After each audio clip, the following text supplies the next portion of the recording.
Welcome students. Let us start the next portion. How to protect workers in the unorganized sector. Till now we have discussed organized sector and unorganized sector. कल हमने पढ़ा था organise sector क्या होता है और unorganised sector क्या होता है। ऑर्गेनाइज सेक्टर में जो परमानेंट होती है, वर्कर्स की कंडीशंस अच्छी होती है, रेगुलर सैलरी होती है, लीव पेड लीव होती है, आफ्टर जॉब पेंशन होती है। अनऑर्गेनाइज सेक्टर में टेम्परेरी जॉब होती है, नो पेड लीव और vacations, no bonuses, no pension after job. Now we will discuss how to protect the workers, because the condition of workers in unorganized sector is comparatively weird. बहुत बुरी हालत होती है workers की, क्योंकि कोई rules and regulations नहीं होती, तो उनकी कंडीशन को मेंटेन करने के लिए हम क्या कर सकते हैं। The organised sector offers jobs that are most short after. Means organised sector ऐसी जॉबें देता है जो मैक्सिमम लोग चाहते हैं, इसलिए मैक्सिमम लोग ऑर्गेनाइज सेक्टर में फैसिलिटीज़ ज़्यादा है, इसीलिए most of the people choose to join organised sector jobs. But the employment opportunities in the organised sector have been expanding very slowly.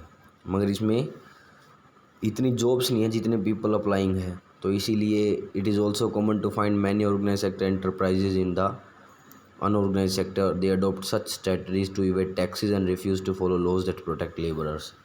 अब कुछ ऑर्गेनाइज सेक्टर ऐसे भी हैं जो अनऑर्गेनाइज सेक्टर की तरह काम करते हैं। They flout the rules and regulation, वो रूल और रेगुलेशंस को फॉलो नहीं करते हैं और वर्कर्स के मेंटेनेंस पे ध्यान नहीं देते हैं। As a result, a large number of workers are forced to enter the unorganised sector jobs which pay a very low salary.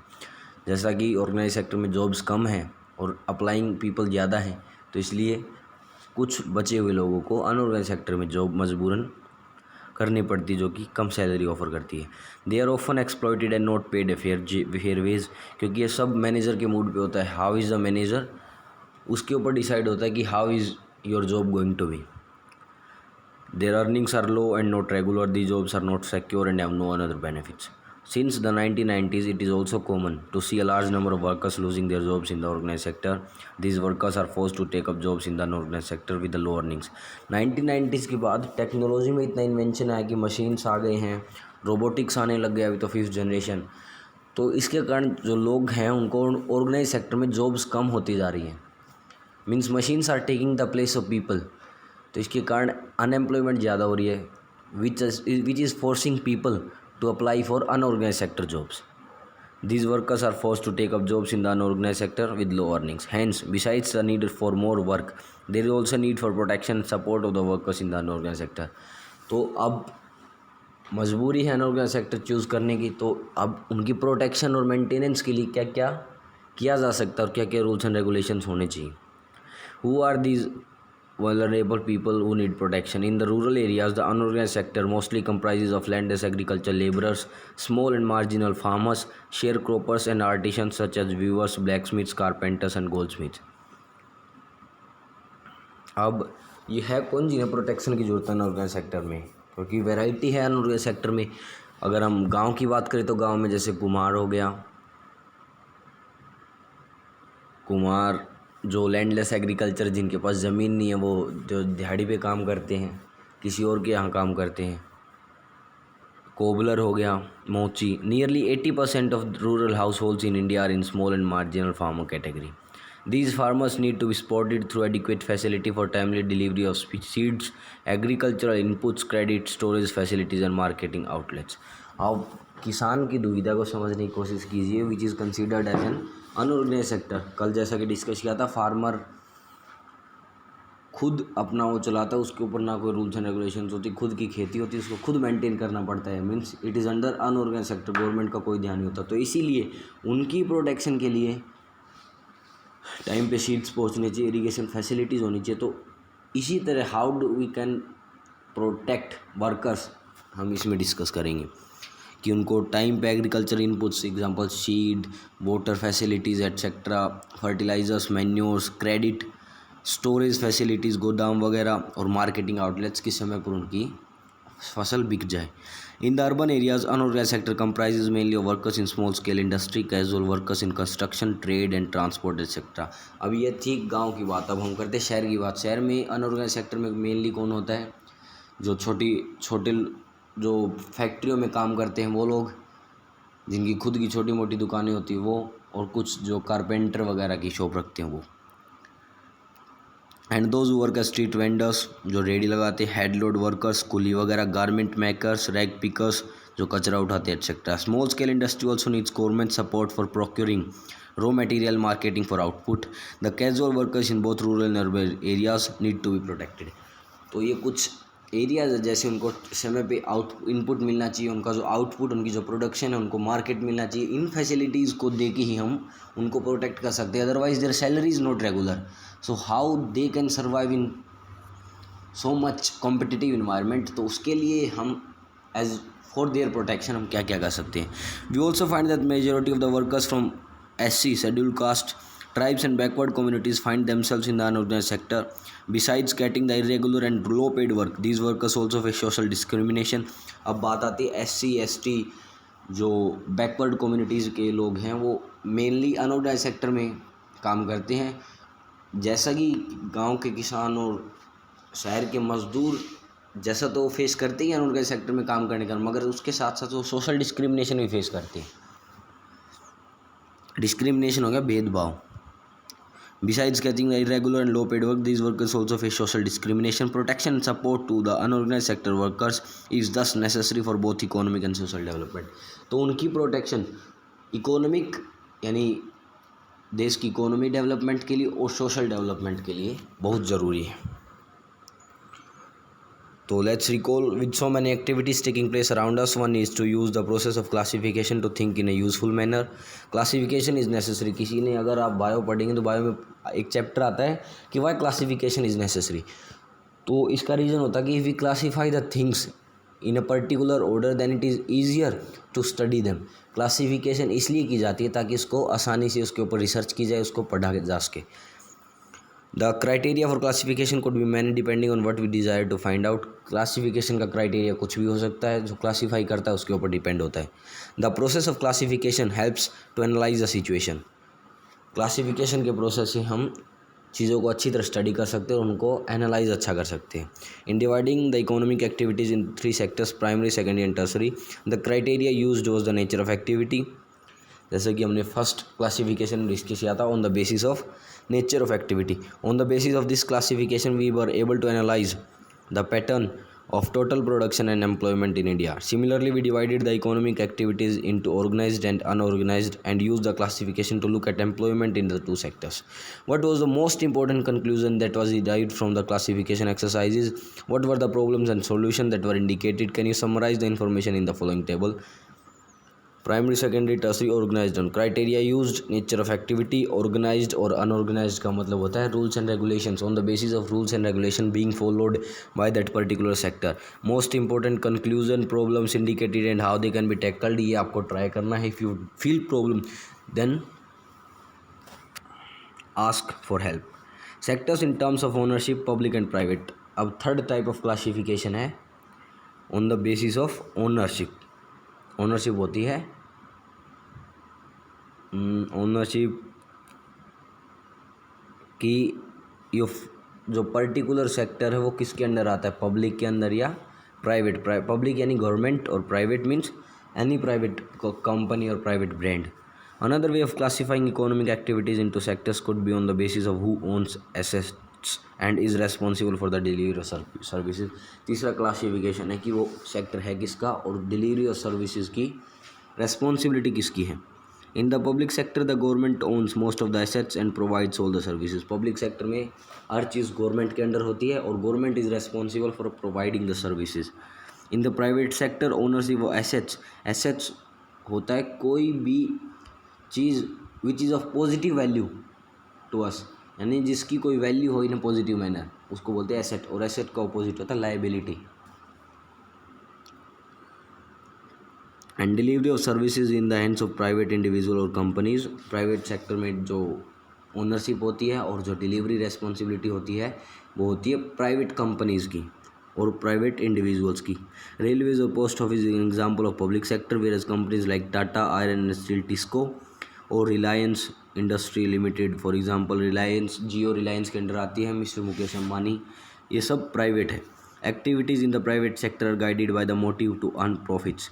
Private sector में मेन एम क्या होता है? To earn profit, means they think selfishly. मगर public sector में क्या होता है?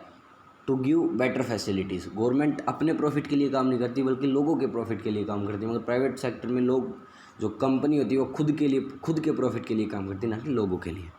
To get such services, we have to pay money to these individuals and companies. The purpose of the public sector is not just to earn profits. Governments raise money through taxes and other ways to meet expenses on the services rendered by it. Modern day governments spend on a whole range of activities. What are these activities? Why do governments spend on such activities? Let's find out. अब government इतना रुपये invest करती है public के लिए, तो how government earns? For example tax हो गया, मेनली टैक्स से वो अपना अर्न करती है, so that it can invest back to the people. There are several things needed by the society as a whole, but which private sector will not provide at a reasonable cost. Why? अब जैसे private है, private को तो खुद का, private sector में तो वो company will see its own profit. अगर सोसाइटी की कुछ डिमांड है तो वो तो सोसाइटी के रेट के हिसाब से तो देंगे नहीं, तो इसीलिए क्यों नहीं देंगे, देखते हैं। Some of this needs spending large sum of money which is beyond the capacity of private sector. Also collecting money from thousands of people who use this facility is not easy. Even if they do provide these things, they would charge high rate for their use. Examples are construction of roads, bridges, railways, harbors, generating electricity, providing irrigation through dams, etc. Thus, governments have to undertake such heavy spending and ensure that these facilities are available for everyone. अब क्या है, government तो पूरी country की एक है। अगर population 125 crore है तो और हमारा टैक्स सिर्फ एक इंस्टीट्यूशन के, सिर्फ एक गवर्नमेंट के अंडर जाता है। मगर पब्लिक, ये हो गया पब्लिक सेक्टर। अगर प्राइवेट सेक्टर की बात की जाए तो प्राइवेट सेक्टर में there are different companies individually, तो उनके पास ना तो इतना फंड होता है कि वो बड़ी बड़ी चीज़ों पे इन्वेस्ट कर, फॉर एग्जांपल ब्रिज बनाने के लिए, रोड बनाने के लिए। इसीलिए इस टाइप की चीज़ें गवर्नमेंट अंडरटेक करती है, गवर्नमेंट देखती है। There are some activities which the government has to support. The private sector may not continue their production or business unless government encourages it. अब प्राइवेट सेक्टर भी डिपेंड करता है पब्लिक सेक्टर पे, government पे। यानी private sector को अगर lease मिलेगी, अच्छी अपॉर्चुनिटीज़ मिलेगी गवर्नमेंट की तरफ से, तभी वो अपने आप को सेटअप कर पाएगा और अपने बिजनेस को बढ़ा पाएगा। For example, selling electricity at the cost of production of goods in many industries. For example, selling electricity at the cost of generation may push up the cost of production of goods in many industries. Many units, especially small scale units, might have to shut down. Government here steps in by producing and supplying electricity at rates which these industries can afford. Government has to bear part of the cost.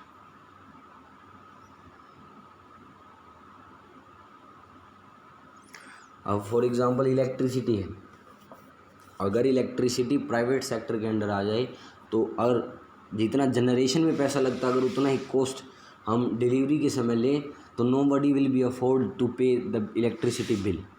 तो इसीलिए government इसको undertake करती है और खुद नुकसान उठा के वो लोगों को इलेक्ट्रिसिटी प्रोवाइड करती है।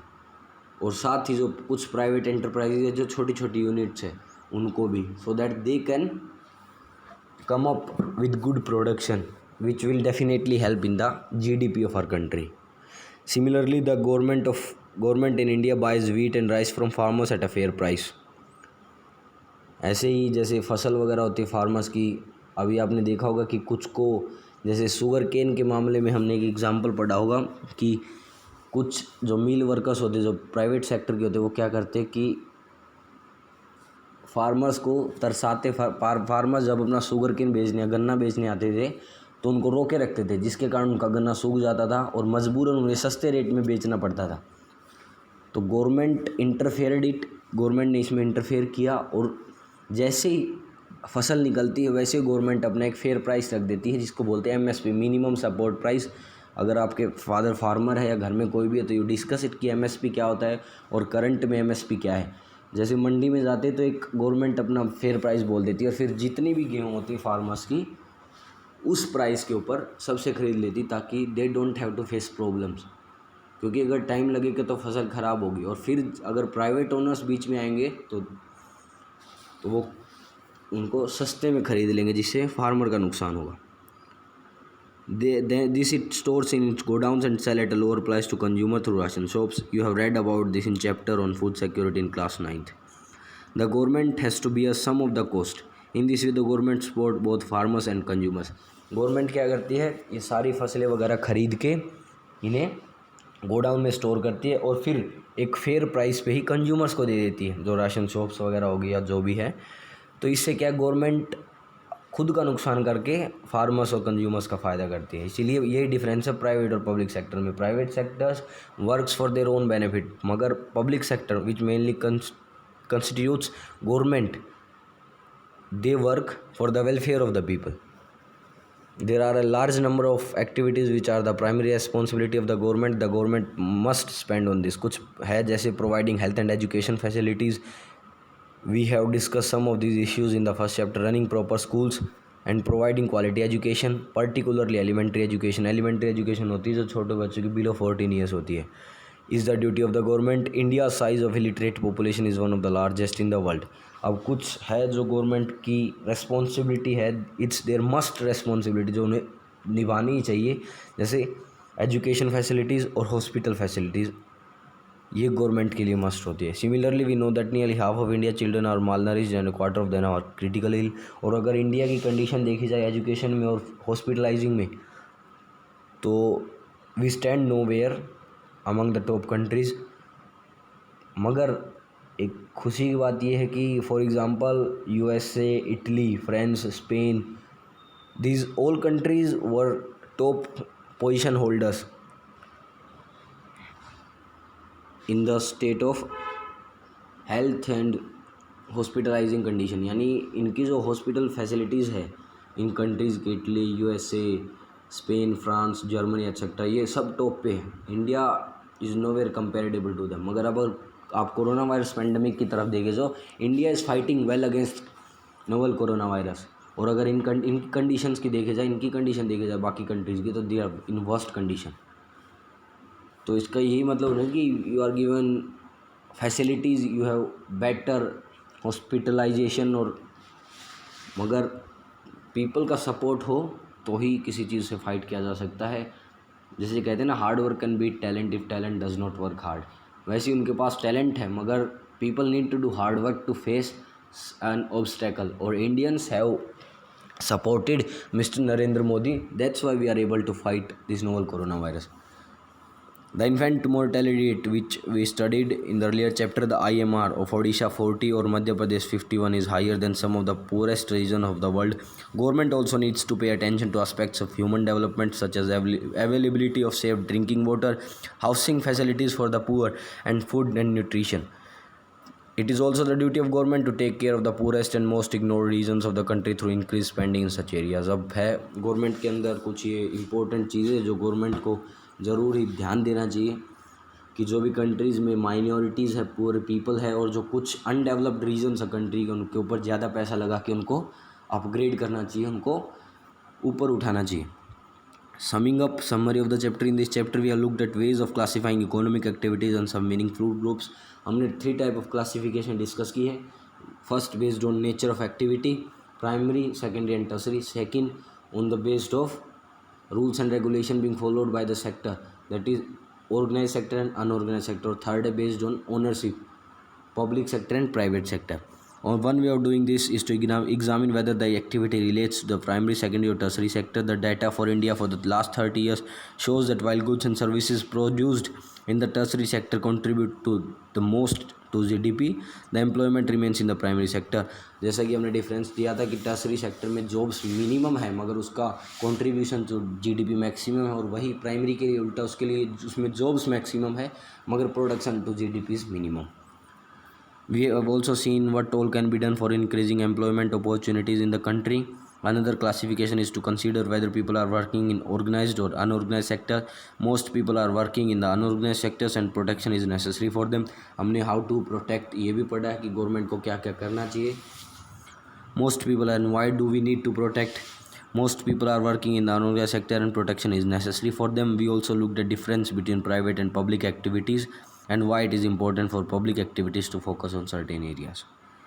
तो अभी कुछ क्वेश्चंस हैं, you have to try them.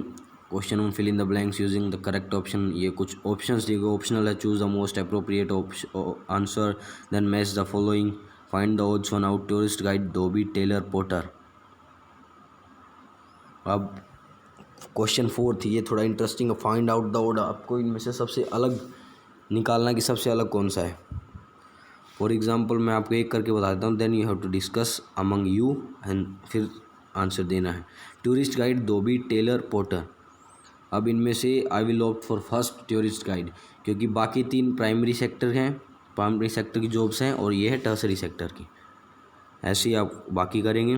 Question 5, a research scholar looked at the working people in the city of Surat and found the following in offices and factory registered with the government. तो ये आपको nature of employment organised और unorganised बताना है, and percentage of working people आपको दे रखा है। Complete the table, what is the percentage of worker in the unorganized sector in the city, that you have to calculate. Do you think the classification of economic activities into primary, secondary, tertiary is useful? Explain how. Yes, the classification of economic activities into primary, secondary and tertiary is useful because जैसा कि हमने classification के बाद it was easier for us to understand कि employment किस में कितनी है और उसका कंट्रीब्यूशन टू जीडीपी कितना है। उसी हिसाब से हम if you have to work upon the GDP of our country और the economy of our country, हम पर्टिकुलर सेक्टर पे काम कर सकते हैं कि we need to work upon our primary sector, secondary sector और tertiary sector. For each of the sectors that we come across in this chapter, why should one focus on employment and GDP.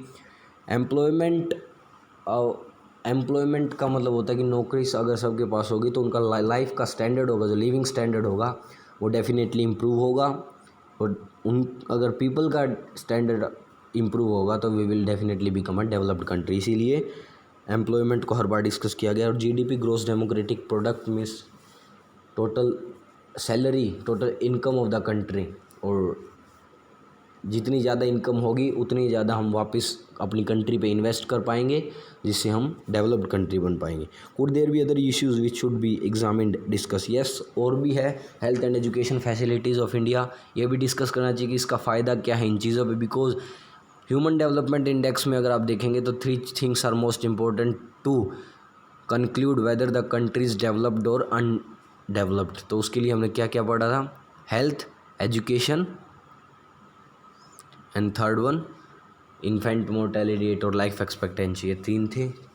तो ये भी हमें discuss करनी चाहिए। Make a long list of all kinds of work that you find adults around you doing for a living, in what way you can classify them, explain your choice. अब आप ये काम आपका, it's an activity, you have to look around yourself कि कौन किस किस type की जॉब में लगा हुआ है, and you have to classify them according to your comfort. How is the tertiary sector different from other sectors? Illustrate with a few example. Tertiary sector different क्यों? क्योंकि प्राइमरी भी प्रोडक्शन का काम करता है, सेकेंडरी भी प्रोडक्शन का काम करता है, मगर tertiary is just a link between primary and secondary sector. वो लिंक का काम करता है, इट्स प्रोवाइड सर्विसेज। अगर आप देखेंगे तो वो प्रोडक्शन कुछ नहीं करता है tertiary sector, but it prevails the service, ये सर्विसेज प्रोवाइड करता है। जो प्राइमरी सेक्टर का काम करता है और सेकेंडरी करता है, उनकी जो फैसिलिटीज़ है वो लोगों तक पहुंचाना टर्सरी सेक्टर का काम। इसलिए primary and secondary sector do something as of production, मगर टर्सरी सेक्टर प्रोडक्शन का कुछ भी नहीं करता है।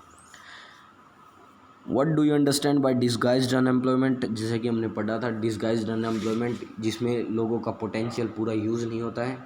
In place of 3 people when 5 people are employed and it does not help any more in production, तो जो 2 बचे हुए बंदे हैं वो disguised unemployed। explain with an example। distinguish between open unemployment and disguised unemployment।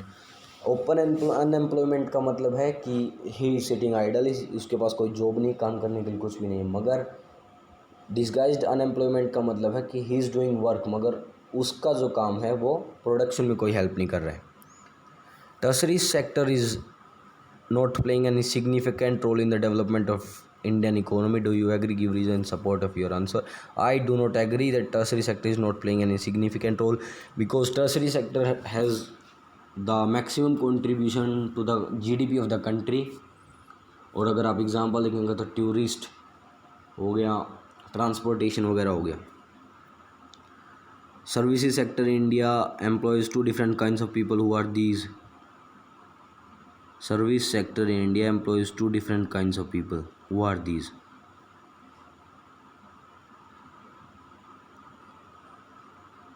Service sector एक तो होता है प्राइवेट जॉब्स हैं और कुछ गवर्नमेंट जॉब्स हैं। इनको हम सर्विस सेक्टर में डिफरेंट काइंड्स में इंक्लूड कर सकते हैं। Workers are exploited in the unorganised sector. Do you agree with this view? Yes, क्योंकि उनकी कंडीशंस अच्छी नहीं होती है। They are not well taken care. How are the activities in the economy classified on the basis of employment condition, organized and unorganized sector. Compare the employment condition prevailing in the organized and unorganized sector. जैसा कि हमने discuss किया था कि इसमें conditions है, rules and regulation के under काम करना पड़ता है। ऑर्गेनाइज्ड में सैलरी रेगुलर है, अच्छी है, वेल पेड है। तो ये कुछ हैं जो आपको डिस्कस करने हैं and you have to write them. Explain the objective of implementing the NREGA 2005 to increase the employment in India. MNREGA 2005 Mahatma Gandhi national rural employment guarantee act was establish in 2005। इसके बारे में आपने पूरा पढ़ा है, write that down. Using example from your area, compare and contrast that activities and functions of private and public sectors। हमने public और private sector का को पढ़ा है अच्छे से। तो you have to find around you different types of private and public sectors और उनका काम करने का तरीका लिखना है। Well managed organization, fill up the given table, give a few example of public sector activities, explain why the government has taken them up. हमने जैसा कि पढ़ा था railways, bridges etcetera, roads, construction, hospital facilities, education etcetera governments ने लिया क्योंकि इनमें invest करने के लिए मनी ज़्यादा चाहिए और कभी कभी खुद का लॉस भी उठाना पड़ता है टू प्रोवाइड। तो इसीलिए government has taken them up. The workers in the unorganized sector need protection on the following results, wages, following issues, wages, safety and health, explain with example. हमने पढ़ा था अनऑर्गेनाइज्ड सेक्टर में उनकी लो wage होता है, not regular job, safety, no guarantee for their hospitalization, education और environment, health, no hospital facilities.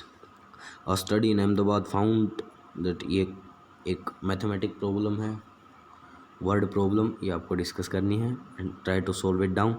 और next ये through table you have to answer this 3 questions.